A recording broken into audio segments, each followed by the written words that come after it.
ஓம் ஸ்ரீராம ராம ராமேதி ரமே ராமே மனோரமே சகசிரநாம தத்துல்யம் ஸ்ரீராமநாம வராணனே. உலகம் யாவையும் தாமுழா வாக்கலும் நிலைபெறுத்தலும் நீக்கலும் நீங்களா அழகிலா விளையாட்டுடையார் அவர் தலைவர் அன்னவர் கேசரன் நாங்களே. எத்திர எத்திர ரகுநாத கீர்த்தனம் தத்திர தத்திர கிருத்தமாஸ்தகாஞ்சலிம் வாஷ்பவாரி பரிபூர்ணலோச்சனம் மாருதிம் நமது ராட்சசாந்தகம்.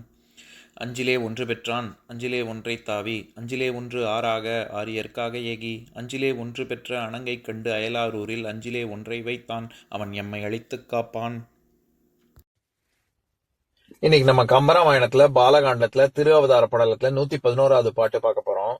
படை ஒழிந்திடுக தம் பதிகளே இனி விடைபெறுக முடிவேந்தர் வேதியர் நடையுறு நியமமும் நவையின்று ஆகுக புடைகெழு விழாவோடு பொலிகை எங்கனும். இதுதான் பாட்டு. இப்ப பதம் பிரிச்சு பொருள் பார்க்கலாம். முடிவேந்தர் படை ஒழிந்திடுக, நம்மால் சிறை வைக்கப்பட்ட அரசர்கள் எல்லோரும் தம்மை சிறை காக்கும் படைகளிலிருந்து நீங்கட்டும். இனி தம் பதிகளே விடைபெறுக, இனிமேல் தங்கள் நகரங்களுக்கு செல்ல விடுதலை பெறட்டும். வேதியர் நடையுறு நியமமும் நவையின்று ஆகுக, வேதம் ஓதுதலில் வல்லவரான வேதியர்கள் தமது ஒழுக்க நியமங்களில் குற்றம் நீங்க நடைபெறட்டும். புடைகெழு விழாவோடு புலிகை எங்கனும், கோயில்கள் எங்கும் விழாக்கோலம் பொலியட்டும். இப்ப நம்ம இந்த பாட்டுல இருக்கக்கூடிய நயங்களை பார்க்கலாம். இதுல படை ஒழிந்திடுக அப்படின்னு சொல்ற இடத்துல படைங்கிறது எந்த படையை சொல்றாரு அப்படின்னா, படைனா சேனை, சேனைன்னு நமக்கு தெரியும். இதுல தசரதனுக்கு எதிர்த்து போர் செய்து சிறையில் அடைக்கப்பட்ட அரசர்களை காக்கும் படை, நம்ம பிரிசன் கார்ட்ஸ் அப்படின்னு சொல்றோம்ல, அந்த சிறை காக்கும் படையத்தான் படை அப்படின்னு சொல்றாரு.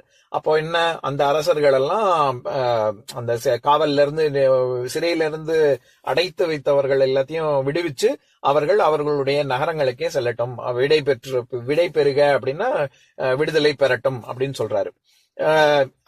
இது நம்ம இந்த காலத்துல நம்ம இது தீவிரவாதிகளையும் பலாத்காரம் செய்தவர்களையும் காந்தி ஜெயந்தி அன்னைக்கு விடுதலை பண்றோமே அந்த மாதிரி எல்லாம் கிடையாது. இங்க என்ன சொல்றாரு, இங்க முக்கியமான வார்த்தையே முடிவேந்தர் தான். தன்னோட மகிழ்ச்சியில, குழந்தைங்க பிறந்துட்டாங்கிற மகிழ்ச்சியில தலகால் புரியாம அவர் எல்லாரையும் விடுவீங்க அப்படின்லாம் சொல்லல. அவர் என்ன சொல்றாரு, முடிவேந்தர் அப்படின்னு சொல்றாரு.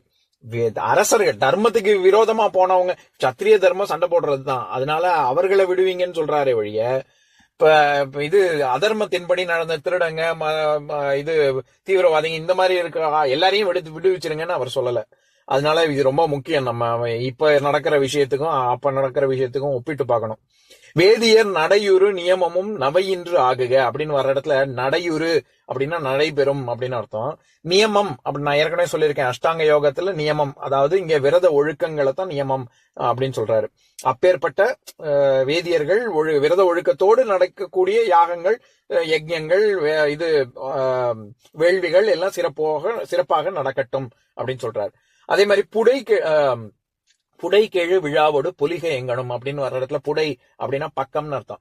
நான் ஏற்கனவே சொல்லியிருக்கேன்னு நினைக்கிறேன். அதாவது புடைசூழ வந்தார் அமைச்சர் அல்லது புடைசூழ வந்தார் ராஜா அரசன் அப்படின்னா அந்த இடத்துல எல்லா படைசூழ கிடையாது, அது புடைசூழ, அதாவது எல்லா பக்கங்களிலும் ஆட்கள் சூழ்ந்தபடியாக அவர் வந்தார் அப்படின்னு அர்த்தம். அதனால புடைகெழு, கெழுன்னா ரொம்ப நிறைந்து அப்படின்னு அர்த்தம்.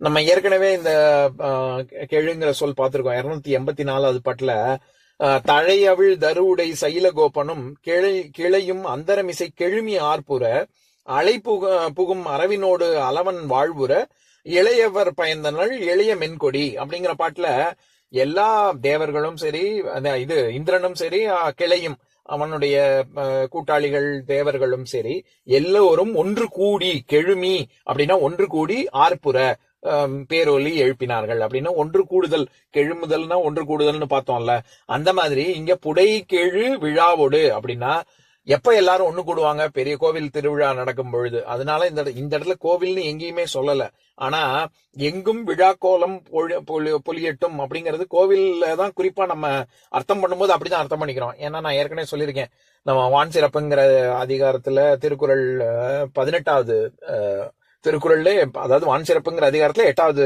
குறள், சிறப்போடு பூசனை செல்லாது வானம் மறக்கும் மேல் மானோர்க்கும் ஈண்டுங்கிறதுக்கு பரிமேல் அழகர் என்ன உரை சொல்லியிருப்பாரு, சிறப்புன்னு சொல்றது நைமித்திகத்தையும் பூசணைன்னு சொல்றது நித்திய பூஜையையும் குறிக்குது அப்படின்னு. அதனாலதான் சிறப்போடு ஒடு உருபு சிறப்புக்கு கொடுத்திருக்காரு. திருவிழா கோவில் வருஷா வருஷம் யாக யஜ்யங்கள் வேள்விகள் நடக்கிறத தான் இங்க சிறப்புன்னு சொல்றாரு. நைமித்திகம் அப்படின்னு பார்த்தோம்ல. அந்த மாதிரி இங்க அவர் புடைக்கெழு விழாவோடு பொலிக அப்படின்னா நைமித்திக காலத்துல நைமித்திக அந்த பூஜை வருஷத்துக்கு ஒரு தடவை வேள்வி யாக யஜ்யங்கள்லாம் நடக்குதுல்ல, அப்ப கோவில் திருவிழா எப்படி இருக்குமோ அந்த மாதிரி விழாக்கோலம் அடையட்டும் அப்படின்னு நம்ம அர்த்தம் பண்ணிக்கணும். வேதியர்கள் பண்ணக்கூடிய வேள்வி எப்படி இருக்கு அப்படின்னா, வேதியர் நடையுறு நியமமும் நவையின்று ஆகுக, குற்றமில்லாமல் சிறப்பாக நடக்கட்டும். நம்ம இந்த நவைங்கிற சொல்லி ஏற்கனவே இப்ப சமீபத்துல 287வது பாட்டுல கூட பார்த்தோம். ஓடினர் அரசன் மாட்டு உவகை கூறி நின்று ஆடினர் சிலதியர் அந்த நாளர்கள் கூடினர் நாளொடு கோளும் நின்றமை நாடினர் உலகு இனி நவையின்று என்றனர். அதாவது இந்த குழந்தைகள் 4 பிறந்ததுனால இனிமே உலகத்துக்கு எந்த குற்றமும் கிடையாது, இனிமே பூரா நன்மைதான் அப்படின்ற பாட்டுல நவைன்னா குற்றம்னு பார்த்தோம்ல. அந்த மாதிரி இங்க வேதியர்கள் குற்றமில்லாமல் வேத வேள்விகளை நடத்தட்டும் அப்படின்னு சொல்றாரு. இதுல இன்னொரு விஷயம், படை ஒழிந்திடுக தம் பதிகளே இனி விடை பெருக முடிவேந்தர் அப்படின்னு சொல்ற இடத்துல விடை பெருகன்னா விடுதலை அடையட்டும், விடுதலை பெறட்டும் அப்படின்னு அர்த்தம். தம் பதிகளே அப்படின்னு வர்ற இடத்துல பதின்னு வருது இல்ல, பதினாலே கணவன் இல்லாட்டி தலைவன் அப்படிங்கிற பொருள். அதனாலதான் அதிபதி அப்படின்னா மிகுதி நிறைய விஷயத்துக்கு மேலானவன் தலைவன் அப்படின்னு அர்த்தம். ஜனங்களின் அதிபதி ஜனாதிபதி, நம்ம பிரசிடென்ட்னு சொல்றோம்ல.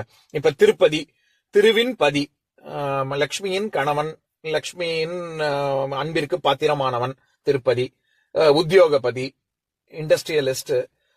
சேனையின் பதி கமாண்டர் ஆஃப் த போர்சஸ் சேனாபதி. பதிவிரதை பதி கணவனின்பால் அன்பு கொண்டு அதன் காரணமாக விரதம் மேற்கொள்பவள் பதிவிரதை, பத்தினின்னு சொல்றோம்ல. இந்த மாதிரி வர்ற எல்லா பதி அப்படிங்கிற சொல்லும் கணவன் இல்லாட்டி தலைவன்கிற பொருள்ல வரும். ஆனா பதினா இடம், நகரம், ஊர் அப்படின்னு அர்த்தம் இருக்கு.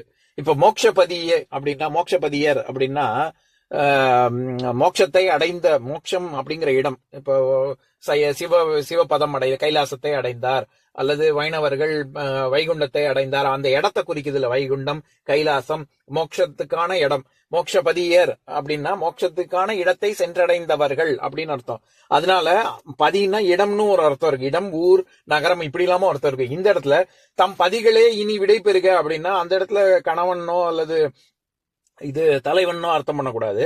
அவரவர்கள் அவர்களுக்கு உரிய நகரத்தை சென்றடையட்டும். அப்போ சிறைப்படுத்தி வச்சிருக்கான்னா இவன் சிறையில இருந்து மட்டும் அரசர்களை விடுவிக்கல, மேற்கொண்டு என்ன பண்றான், அவரவர்கள் அவர்களுக்கு அவருடைய நகரத்துக்கு போனா என்ன அர்த்தம், அவன் பிடிச்சு வச்சு அவங்க நாட்டையும் சேர்த்து தானே பிடிச்சு வச்சிருப்பான். அந்த நாட்டையும் நகரத்தையும் மீண்டும் அவர்களுக்கே கொடுத்து அவர்களுடைய பதிகளே அவர்களுடைய நகரத்துக்கே செல்லட்டும் அப்படின்னு சேர்த்து சொல்றான். சோ ஏதோ சரி, இப்ப நம்ம ஏற்கனவே நான் சொன்ன உதாரணம் தான். ஏதோ காந்தி ஜெயந்தி அன்னைக்கு ரிலீஸ் பண்றோம் அப்படின்னா வெறுமனே அவர்கள் சிறையில இருந்து விடுதலை செய்யறது மட்டும் ஒரு அரசோட கடமையா இருக்கக்கூடாது. மீண்டும் அவர்கள் தங்களுடைய சொந்த காலில் நின்று மறுவாழ்வு பெறுவதற்கு என்ன ஏற்பாடெல்லாம் பண்ணணுமோ அதெல்லாம் பண்றதுதான் உண்மையான அரசுக்கு அழகு. அதனால அதெல்லாமும் சேர்த்து இப்ப தம்பதிகளே அப்படின்னா சும்மா அவங்க நகரத்துக்கு போய் சும்மா சாதாரண வாழ்க்கை வாழ்ந்தாங்கன்னு அர்த்தம் கிடையாது. மீண்டும் அவர்கள் அரசர்களாக அவர்களுடைய சொந்த நாட்டில் ஆண்டார்கள் அப்படிங்கிற பொருள் வர்றதுனாலதான் தம்பதிகளேன்னு சொல்றாரு. அரசர்கள் மீண்டும் அவர்களுடைய நாட்டுக்கே சென்று ஆளட்டும் அப்படிங்கிற அர்த்தம் வர்றதுனாலதான் கம்பர் இந்த மாதிரி ஒரு வார்த்தை பதிகளே அப்படின்னு பயன்படுத்துறாரு. இப்ப இந்த பாட்டின் மூலமா கம்பர் சொல்ல வர்ற கருத்து என்ன, அதாவது சிறைப்பட்ட மன்னர்களை எல்லாத்தையும் காக்கக்கூடிய படைகள் அவங்க காவல்லாம் ஒழியட்டும், சிறையில இருந்து விடுவீங்க, அந்தந்த மன்னர்கள் அவரவர்களுடைய இடத்திற்கு செல்லட்டும், வேதியர்கள் அவங்களுடைய விரத ஒழுக்கம் குறையின்றி நடைபெறட்டும், எல்லா இடங்களிலும் விழாக்கோலம் பொலியட்டும் அப்படின்னு சொல்றாரு. இப்ப நான் பாட்டை இன்னொரு தடவை படிக்கிறேன், கேளுங்க. படை ஒழிந்திடுக தம் பதிகளே இனி விடை பெறுக முடிவேந்தர் வேதியர் நடையுறு நியமமும் நவையின்று ஆகுக புடைகெழு விழாவோடு பொலிக எங்கனும். இன்னொரு நாள் இன்னொரு பாட்டு பார்க்கலாம். ஓம் சாந்தாகாரம் புஜகசயனம் பத்மநாபம் சுரேஷம் விஸ்வாதாரம் ககனசத்ரசம் மேகவர்ணம் சுபாங்கம் லக்ஷ்மீகாந்தம் கமலநயனம் யோகிஹிருத்யானகம்யம் வந்தே விஷ்ணும் பவபயஹரம் சர்வலோகைகநாதம். உம்பரோடு இம்பர்காரும் உலகம் ஓர் ஏழும் ஏழும் எம்பெருமான் என்று ஏத்தி இறைஞ்சி நின்று ஏவல் செய்ய தம்பியரோனும் தானும் தருமமும் தரணி காத்தான் அம்பரத்து அனந்தர் நீங்கி அயோத்தியில் வந்த வள்ளல். ஓம் பூர்ணமதః பூர்ணமிதம் பூர்ணாத் பூர்ணமுதஸ்யதே பூர்ணஸ்ய பூர்ணமாதாய பூர்ணமேவாவசிஷ்யதே. ஓம் சாந்தி ஷாந்தி ஷாந்திஹி. ஓம் சர்வேஷாம் ஸ்வஸ்திர்பவது சர்வேஷாம் சாந்திர்பவது சர்வேஷாம் பூர்ணம் பவது சர்வேஷாம் மங்களம் பவது. ஓம் சாந்தி ஷாந்தி ஷாந்திஹி. ஓம் சர்வே பவந்து சுகினः சர்வே சந்து நிராமயாः சர்வே பத்ராணி பஷ்யந்து மா கஷ்சித் துக்கபாக் பவேத். ஓம் சாந்தி ஷாந்தி ஷாந்திஹி.